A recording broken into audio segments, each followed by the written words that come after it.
to the everyday life. It can be at school, it can be at. Do you hear me well? Yes. Yeah, okay. It can be, in the street, it can be on travel. So after traveling also, of course, when I was like teenager, I was with many different culture. So I saw a lot at that time, or also through music, to different, culture, Arabic, African, Caribbean too. And then little by little, I travel outside Europe, and I see the same thing in Africa, in Caribbean, than in United States. So I was really, touched. But at that age, you don't really realize what you can do, how you can move, what is happening. You don't know enough about history, about, many things. So all that came from, let's say, my 7, 8 years old to now. And when the pandemic, of course, was there, um, I was really shocked by the never ending hatred, through Black people, and how things were going in US. Of course, it awake a lot of other thing, but it was also here in Europe, in everyday life. It's been 17 years Reggie and I are together. We have 3 daughters, different, experience of life. He come from another place, I grew here. But this, the racism was always present in our life, his life, my life. And I said, at a moment, how can we do something to try to unite? Because all these people that are hating, are getting more and more together. You see in Europe, the extreme right. You see in United States with Trump.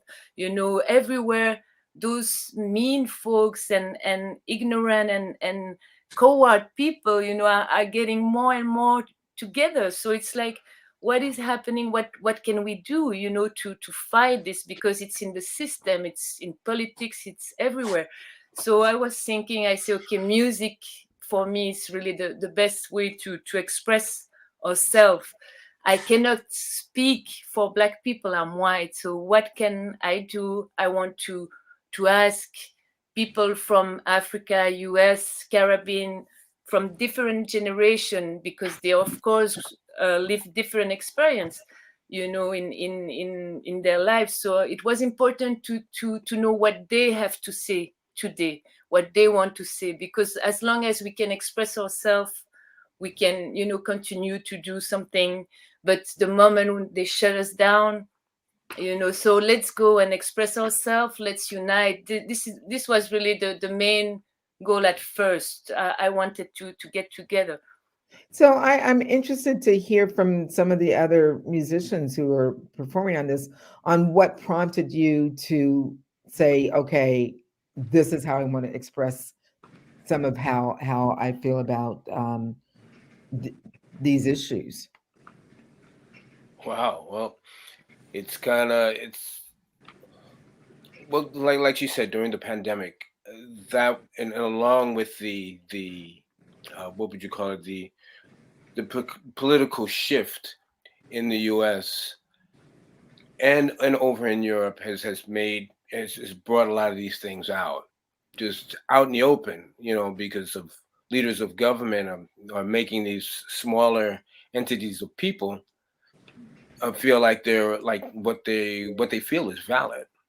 And it got, after a while, we started looking and seeing these things going on, and it's kind of like it's time to make another move, another push for at least a dialogue, because it's getting a little bit too gratuitous killing of people, and crushing of other people's rights and whatnot. So through music, that's a great, it's the ultimate communication, and you can reach people. It might not get through to them at one point, but it will eventually. Plus, Right. yeah, music is medicine. Music is a form of healing. So hopefully we can heal some hearts, heal some souls, or along the way, and bring some awareness and at least a peace of mind to folks. So that was my impetus. And Tutu, I'm curious because you had this expansive experience from coming from South Africa, living in Belgium, which is a colonial country to say the least, and certainly having their presence being known in both, well, in all parts of the world. Tell us how this sort of dichotomy of going from one continent to another, and how you've experienced racism, and I'm sure it comes out in many different ways. But are there similarities in doing this album with everyone? And I'm not sure how you guys communicate it, but are there similarities that you found in how oppression works and how you chose to shed light on it? Well, I mean, growing up in apartheid South Africa, it was very clear. At least there you knew, I mean, it was written, this bench is for Europeans and this is for blacks. And even though the wedding on the bench is not there anymore, you still feel it, especially in places like, I studied at the University of Cape Town. And Cape Town still today in 2022, you feel it. You can, especially if you grew up there, you know what that is. And then coming to Belgium was a bit of it was tricky. I have to say it was very tricky. I have to say that it took me a long while to understand those very subtle microaggressions that you experience, because in South Africa, you know that's what it is. And coming here, it was it's there. I mean, you see it by how society deals with us. I mean, I used to joke and I say, if you want to see black people on TV in Belgium, wait for a soccer game. I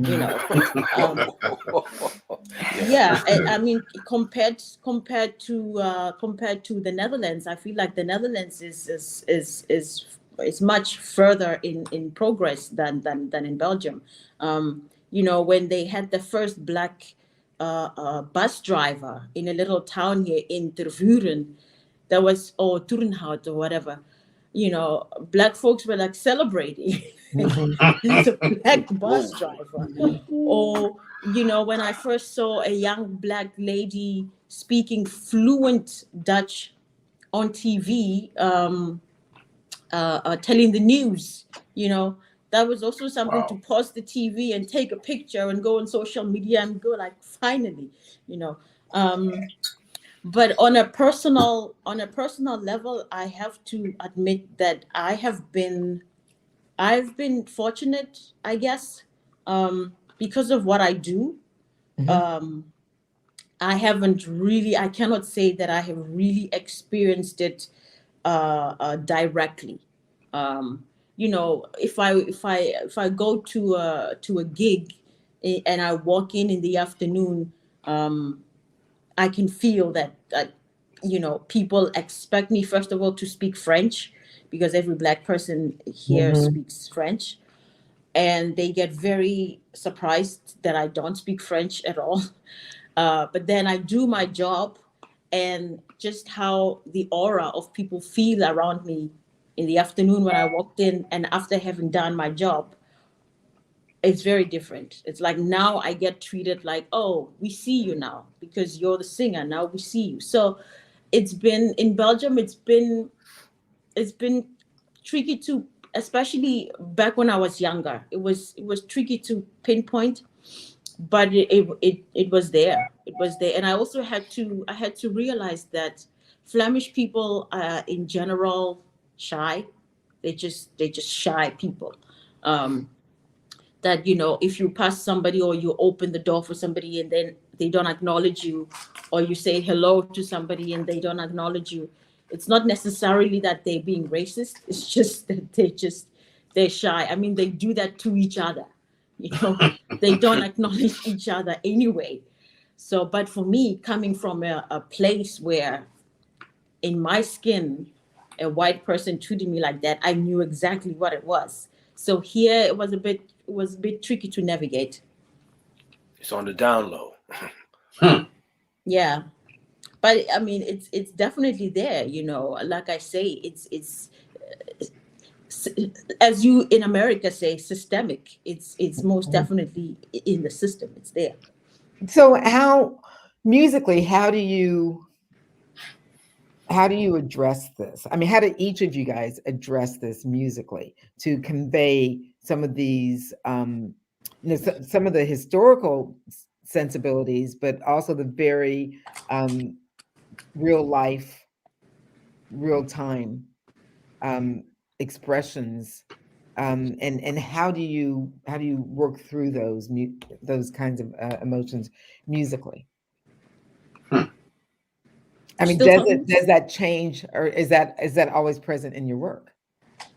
For me, the particular song that I chose, when Stefany approached me, I was already kind of busy with this idea of singing words from a poet from South Africa.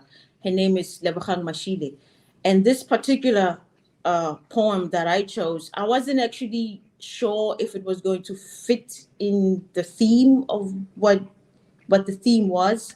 But it just resonated with me so much because, the poem is called From the Outside In. I am from the outside in, or from the inside outsider. I don't remember. From the outside in. From the outside in, yeah.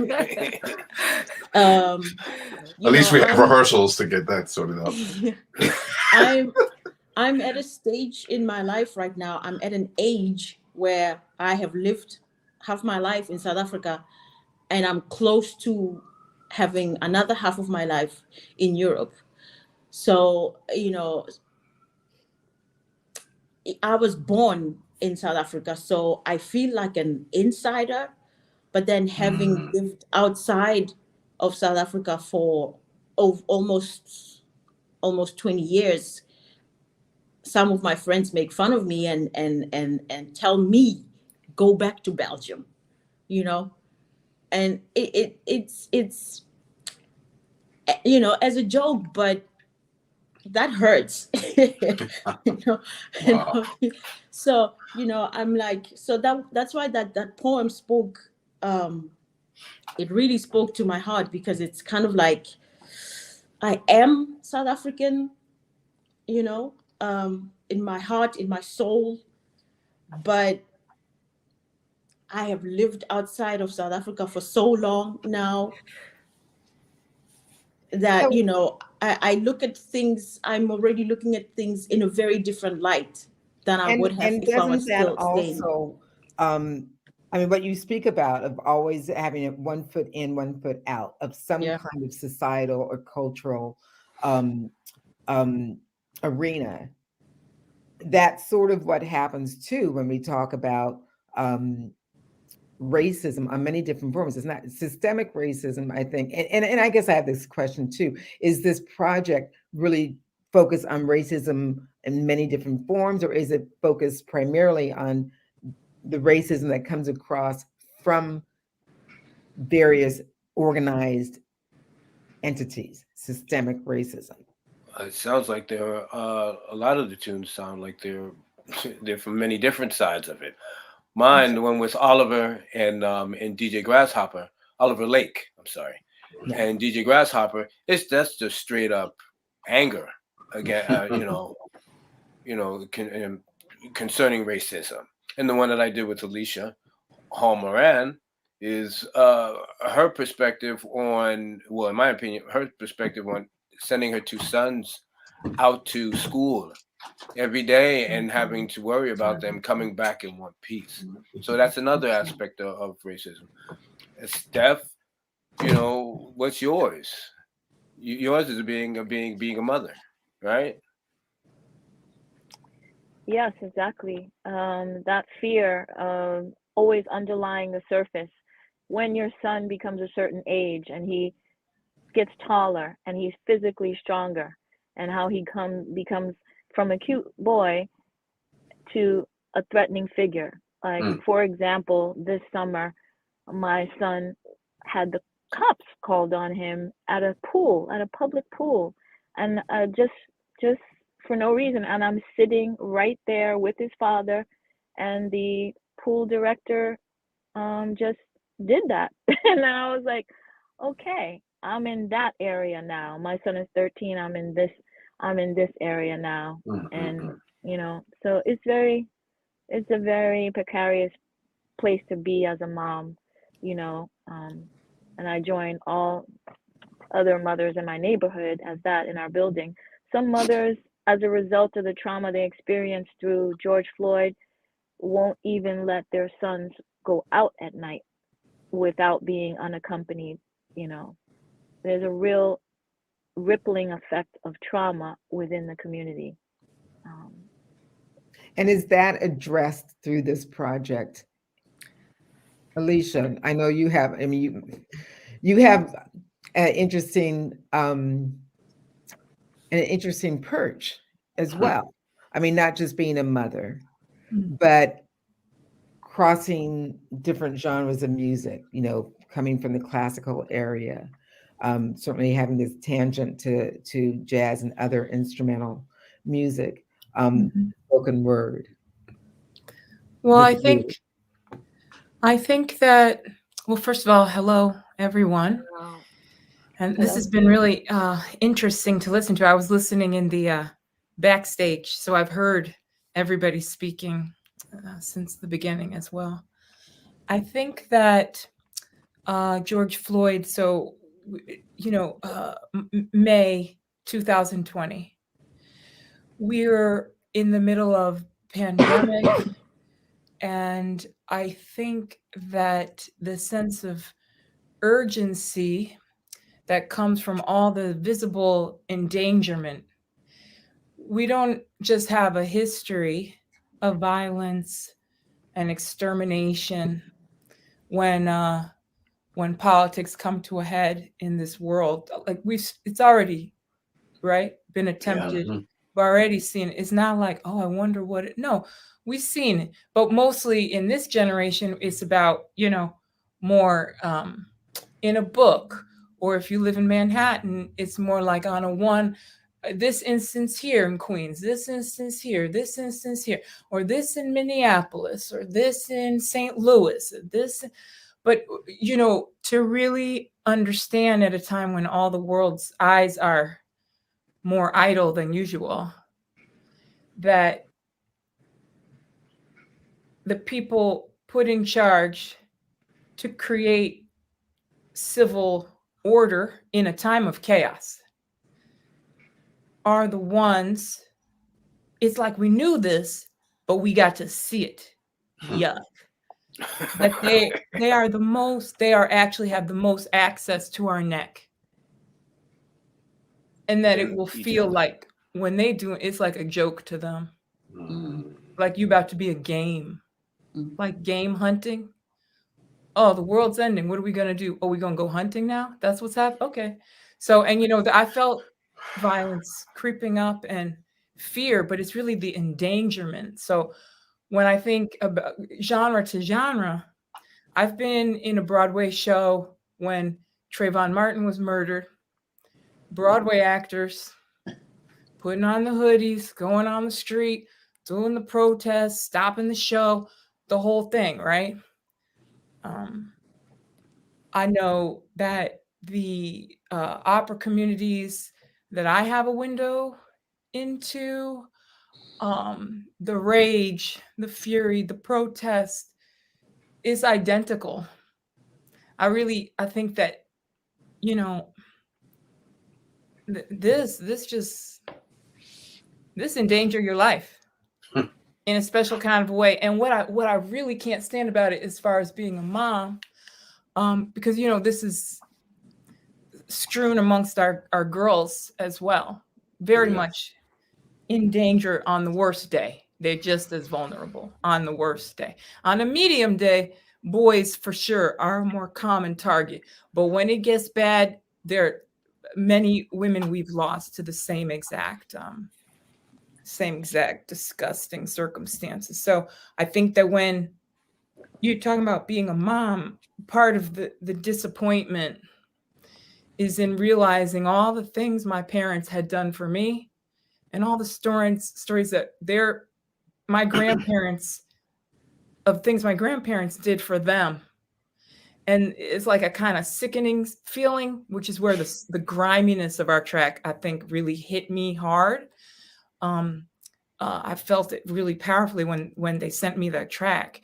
It was like knowing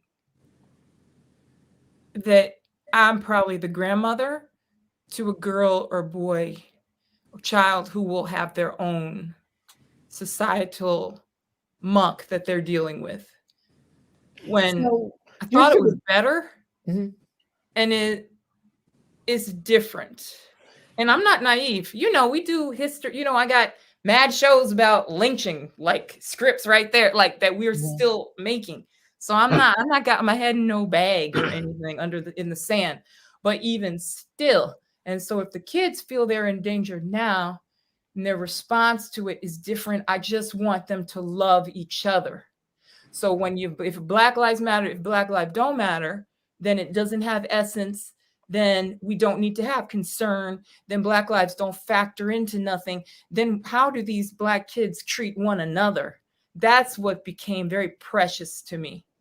Kind of a certain general hatred, general ignorance, general stupidity, evil, the allness. But the tenderness between the kids. And how do they regard each other? And the little Black girl in the class, the little Black boys in the class, the theys in the class. Are they still able to see each other as their best bet in the future? This is a good partner for me. This is a safe relationship. This is a safe person to vote for class president, because they're going to be here at the end of the year. These kinds of assurances, this is where my voice drops. So part of what you are also referring to in this whole body of work is it's not just it really is about the impact of racism beyond generations, but to almost what it does to us as individuals, as human beings, as boys and girls, as children, is to create a way in which we communicate with others that is also as debilitating as the racism that systemically has affected us. And so I'm curious from some of the other people on this project, what other kinds of Alicia talks about this sort of I think you were sort of surprised at some of this of your reaction to the music. And I'm wondering if some of the rest of you also had moments where you were taken aback by what you had created or what other people on this project had created, and the kind of awareness that maybe hadn't come to the forefront that is now a part of your daily thinking.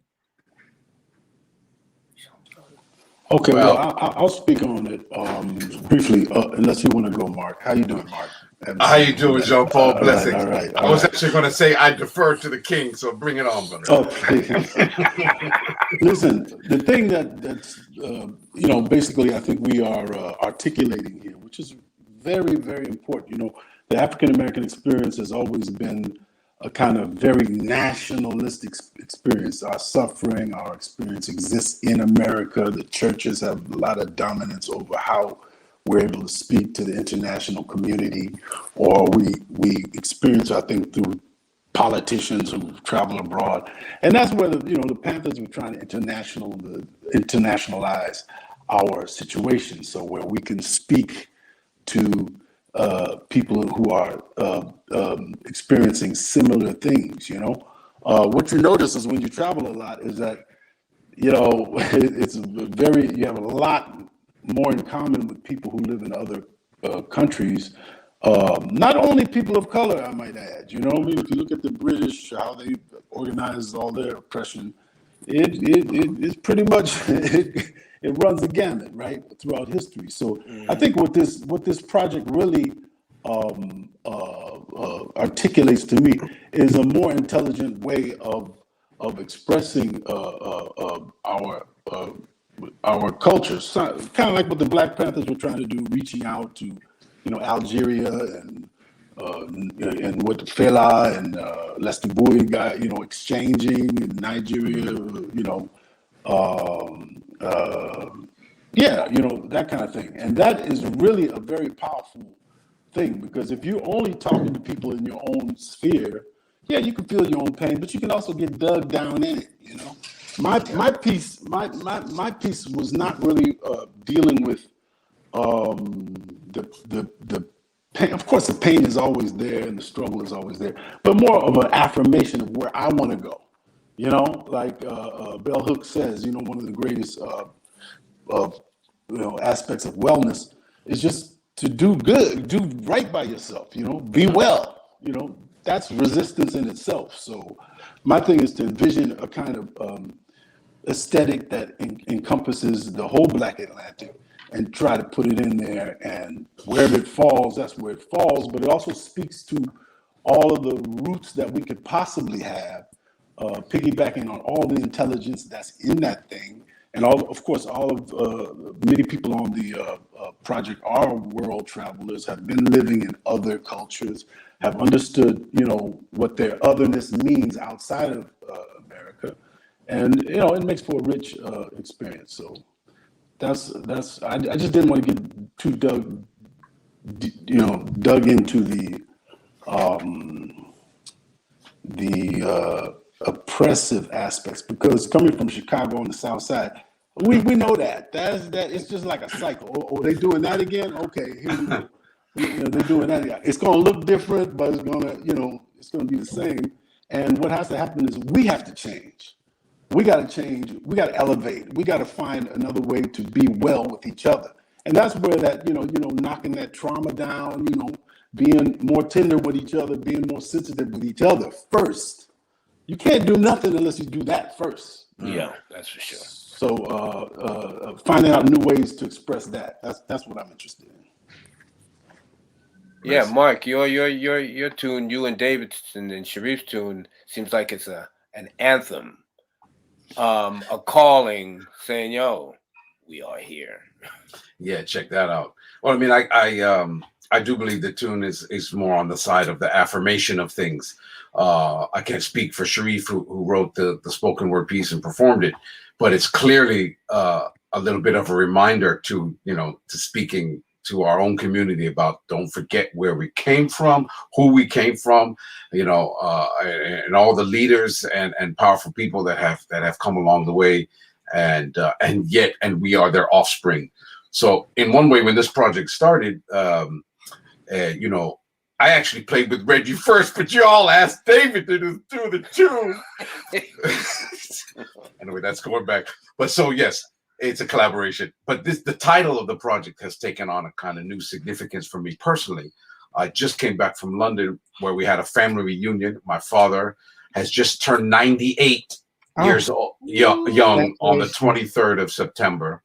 Yeah. And this gentleman, he fought in World War II on the front lines, landed on Normandy, Utah Beach on D-Day at 17 years old. And he's still hanging. Me and my brother played together. So we're already talking about this multiple kind of generation to generation thing that is a living generational activation. And me, mixed race kid from Cambridge, Massachusetts, African American, with my father's kind of some African roots and some Native American roots, and my mother's a Jewish lady from the Bronx with Polish and Romanian roots. And here I am now living in Stockholm, and I just clocked the fact that I've pretty much lived half my life in Europe, the UK and Sweden, and half my life started in the States. And so I'm really feeling just the title, my own quote unquote black life in Cambridge, and then moving to New York and navigating this world, and then the instantaneous creation of the Black Rock Coalition after my first couple of months there, and just running into Vernon Reid on a random tip, and then that was my school. I went to New York to go to NYU, but Black Rock Coalition became my university. So I do think that my brother is unquestionably a smooth operator with his beautiful, sublime music. He is even as loud as he wants to turn that guitar up. He's still singing with the birds. So I believe his impetus to create the music bed was very much something to hold people, something to embrace each other, with. And once Sharif heard it, he was just like, "Oh, I got you, man. Here we are here." And he just laid it down. And my brother sent me what he needed to send me, and I could build all the mechanisms around that to keep it traveling, to keep it moving. And I guess together, we tried to reach that place to not just state that we are here, but we're always going to be here, always been here, Sumerians with afros and everything. And I think we just have to keep pushing that narrative, as much as the pushback is happening. Look what's happening in Italy right now. They are united. There's no question. There is a very strong even in Sweden. I'm very sorry to say that the right, the extreme right party has gained, majority seats in the government here. And it's going really high, in Europe and US and everywhere. So it's time, really, I think, to get together. But this political shift it's been a long time coming. It's been cooking and percolating for the last eight years, and just having that US shift with our man Drumpf, it just made it okay in people's eyes and ears, and you start, well, I guess you can say, losing their minds. So I think this is this project will at least open some ears, open some eyes, or have some type of dialogue, because it's starting to be out of hand. Are there? I do plan on having some blades on my drumsticks, so if we can open some heads too, if we have to. That's not a threat. That's just a promise of impact of music. Anyway, please. Are there, speaking of plans, are there plans for some of you to get together and perform live? Oh, yes. Oh, wow. Yes, Steph just went up. The baby just woke up a bit because we have our phone monitor right there. Yeah, we're doing a tour through Europe, from November, I believe November 10th through the 19th. There you go, Steph. First one will be in Brussels at Le Botanique, and then we're playing in Luxembourg on the 12th, Op de Schmelz. No. And then they are. And then the 17th will be in Paris at New Morning Jazz Club. The next day, the 18th, will be at Jazz Door Festival in Strasbourg, France. And then we pop over to London and UK at Clapham Grand. Clapham Grand. Yeah, that's gonna be an interesting one. Right? Yeah, 15 folks. It's gonna be an adventure, and I got the honor and pleasure of being supported by an illustrious group of folks, and they'll just call me a MD, but it's more of just a coordinator, the director. Yeah, there it is. Yeah, and so there will be times when I assume that there will be as few as 2 or 3 people on stage, and there may be times when we have the full cast. Oh yeah, everybody will more than likely be on. Well, at the last tune, definitely will be everybody on there. There'll be it's going to be a show, and also everyone giving their giving a little tidbits of what of how they feel. Hopefully we can touch some minds and get people to think, during this time. Say just the right things to get people to think. You know what? Bring it. Uh-oh. Oh, I think he froze. He froze. Uh-oh. We have. Well, if people want to buy internet tickets, ain't ready. but if people want to buy tickets, they can go to the website that's scrolling. Yes, you can. You can go to Linktree. That's Black Lives from Generation. And also we can go to the website, www.jammincolors. And you can see all of that stuff. Ooh, she's tired. And you can find out all the information there. So Jean-Paul, you were going to say something before you froze. Oh, sorry. I was just going to say that you said something that triggered something in my head, and that was that, we've been, as let's say, I would call us in some way progressive artists, musicians, whatever. And we've gone through a very long period. Maybe some of the younger people might not understand it, but we've gone through a long period of this kind of jazz equaling nostalgia, like go back 50 years, put a suit on, look, it's fine, no problem with that. I don't have any problem with that. But what happened is that it's an imbalance that occurs when the modernity side of the music is kind of like suppressed. So I'm very happy, and I always try to attach myself to projects that kind of express that modern side. In other words, so-called jazz not being a specific music from 1950 to 1970, but always the next thing, So it doesn't have to be a particular style of music, but it's our music that we use to inform ourselves on our own modernity. And as long as it's doing that thing, I believe that is the power of what this group of musicians offer.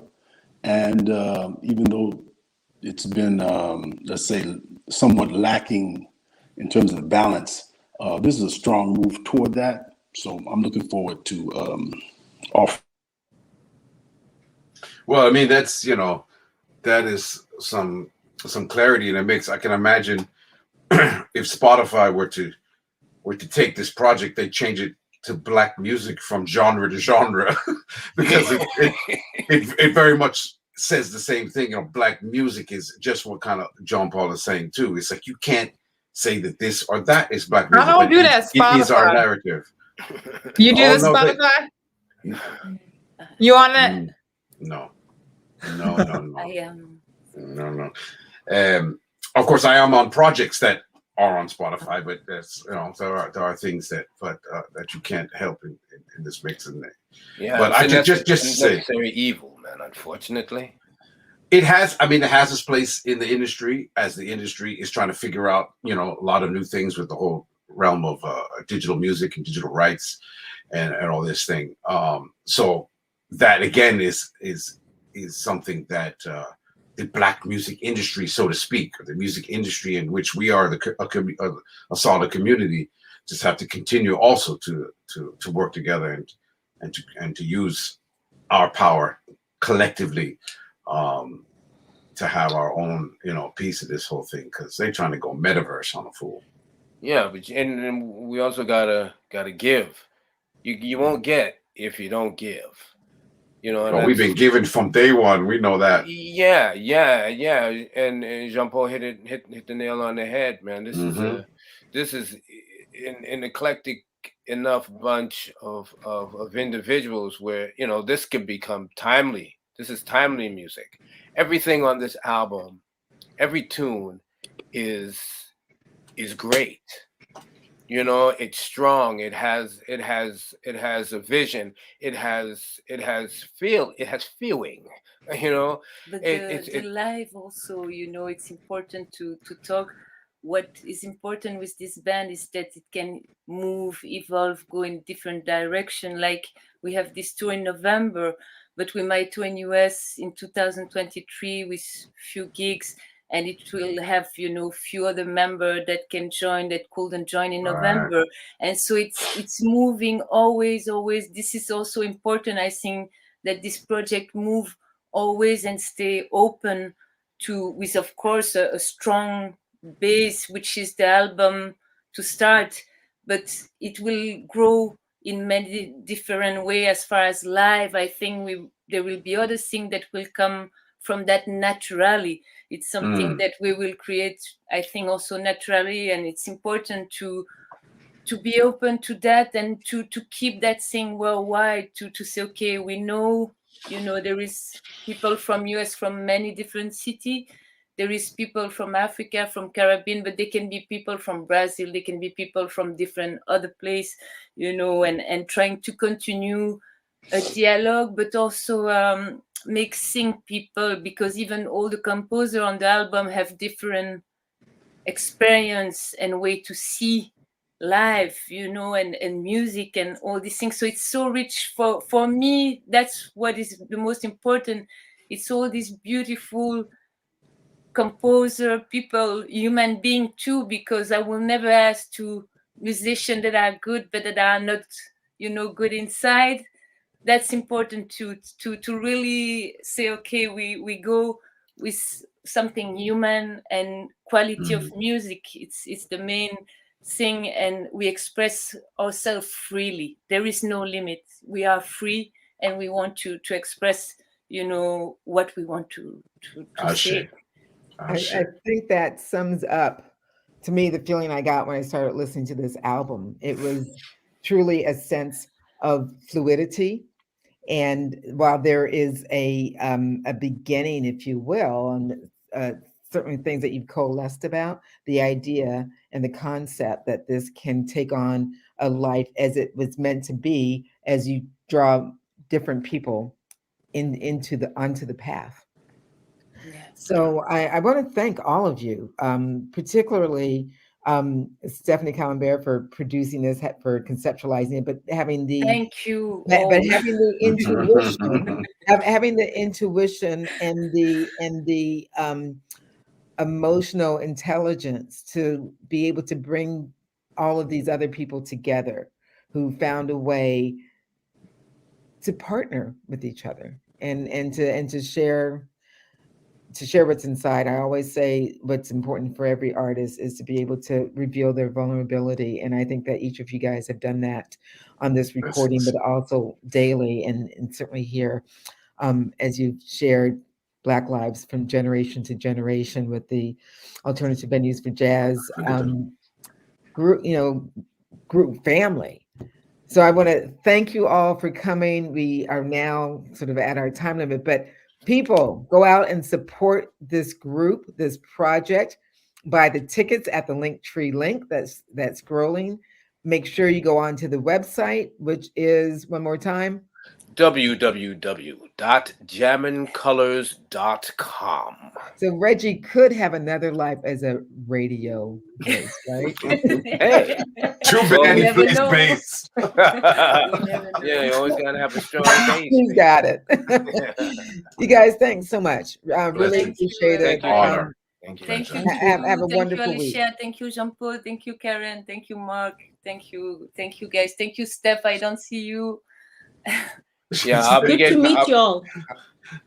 I'll be getting to everybody very soon because we got some music to create. We got some work to do. Got work That's to for do. sure. That's for sure. And hopefully in New York in January or 2023, we stay in touch for Excellent. US. Yeah, and definitely the South Africans are excited. So Excellent. Well, you gotta get go. ready. Thank you. Gotta hit up the Take K-Town care. Jazz Fest. Ciao. We're coming for their Mapiano version. Come on now. Bye-bye. Bless.